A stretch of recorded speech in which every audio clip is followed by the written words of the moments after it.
All I represent in my confidence. I am the greatest. I cannot lose. I'm pretty. And every man believes he's the greatest. Every man would like to be the greatest. Many want to say this, but they fear it. And they see this in myself, and some hate me for it, and some love me so.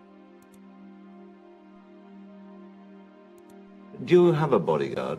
No. You don't? I got one bodyguard. He has no eyes, though he sees. He has no ears, though he hears. He remembers everything with the aid of mind and memory. When he wishes to create a thing, he just orders it to be, and it comes into existence. That's God. Oh, he's my bodyguard. He's your bodyguard. He's the supreme. What would you like people to think about you when you've gone? I'd like for them to say he took a few cups of love. He took 1 tablespoon of patience, 1 teaspoon of generosity, 1 pint of kindness. He took 1 quart of laughter, 1 pinch of concern, and then he mixed willingness with happiness. He added lots of faith, and he stirred it up well. Then he spread it over a span of a lifetime, and he served it to each and every deserving person he met. I studied life, I studied people, and I'm educated on this. But when it comes to reading and writing, I'm not. I may be illiterate in that. But when it comes to common sense, when it comes to feelings, when it comes to love, compassion, heart for people, then I'm rich. Yeah. I wrote something once that says, where is man's wealth?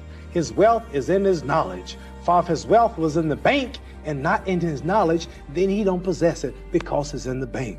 You understand? My wealth is in my knowledge. I'm a spokesman for my people, and I want to represent my people, and I don't want to be a bad representative. I can't be blind, because the blind lead the blind, they all fall in the ditch. No, I want to say something right here. This might make you all think. Life is not really long. Let's say the average person, 30 years old. If you're 30 years old, you are not but about 7 years old. How can I prove it? Add up all the 7, 8, 9 hours you slept for 30 years. Out of 30 years, out of all the nights, last night when you went to bed and woke up this morning, you don't remember a thing.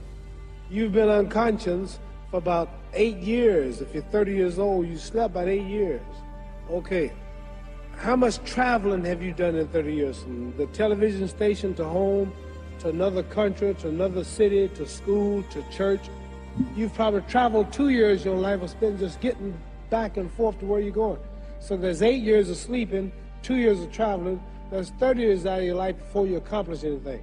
How long do you sit in school? In America, we stay in school from the 1st grade to 12th grade. 6 hours a day for 12 years. Break it down. You sat in a classroom for 3 years without leaving.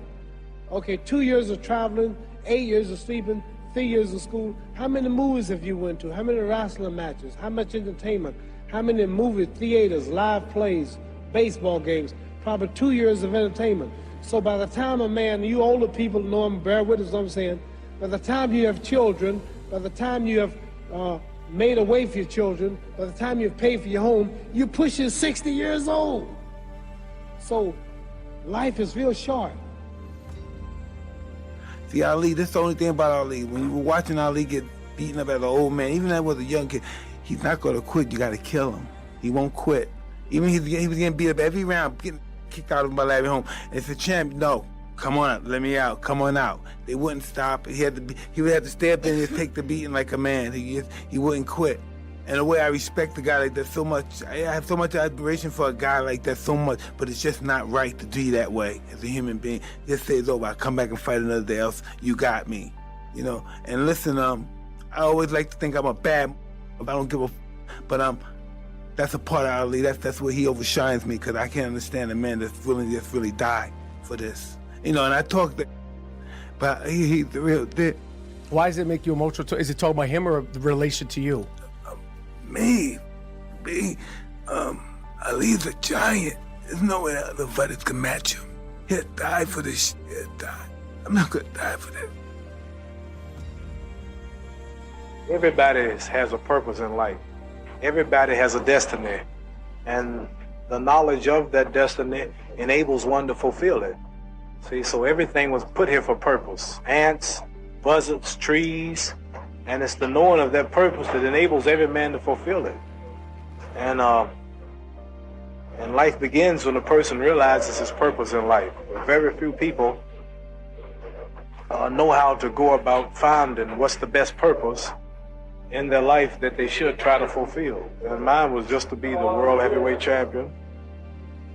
And then also not only being the champion, but keeping my dignity, my pride, and my manhood, not Uncle Tom, as they say, selling out my people just for the white man's dollar.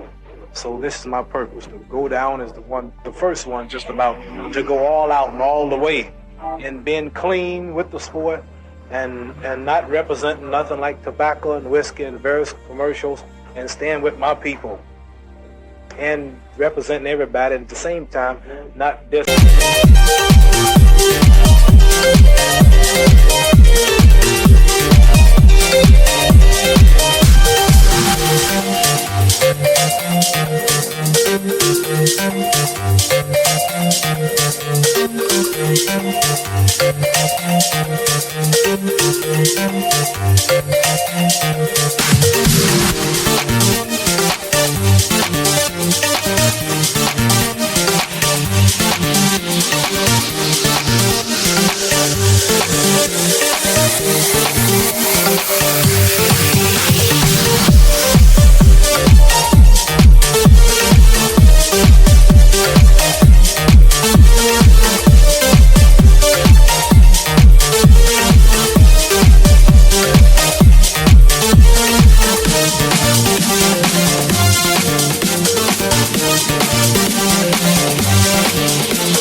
Owning my own, marrying my own kind, and socializing with my own kind.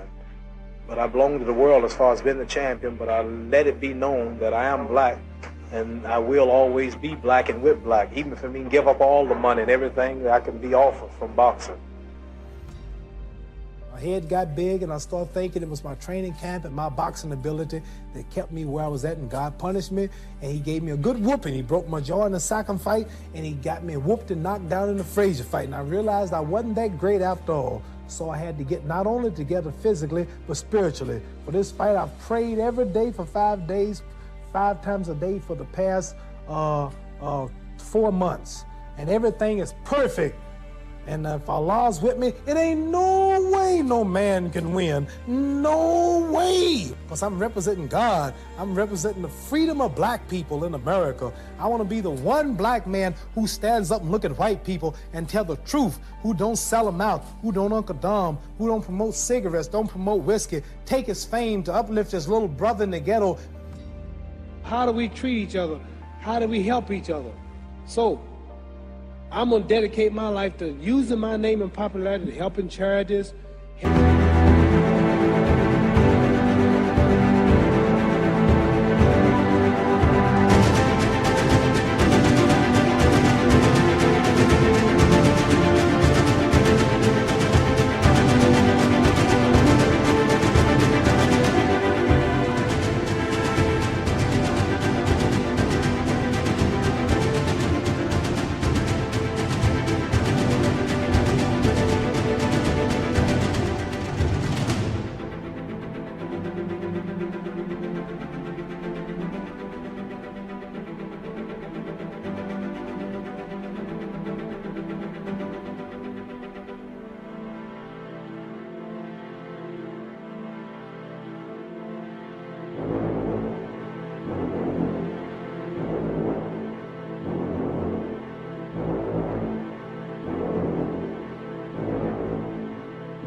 Helping people, uniting people, bringing people bumming each other because of religious beliefs.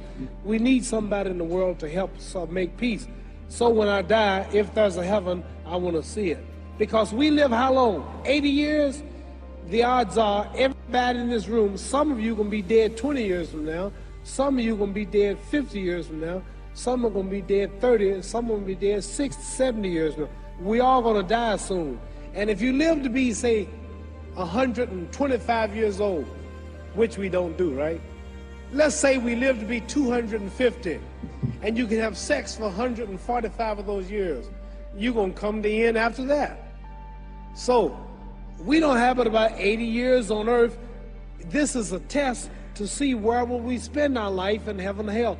This is not the life now. Your real self is inside you. Your body gets old. Some of you go to look at the fridge, you don't have no teeth. Your hair is leaving you.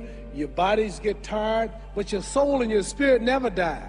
That's going to live forever. So your body is just housing your soul and spirit. So God is testing us on how we treat each other, how we live, to see where our real home be in heaven. So this physical stuff don't last for so long. So my car, this building is going to be here when the man who built it dead.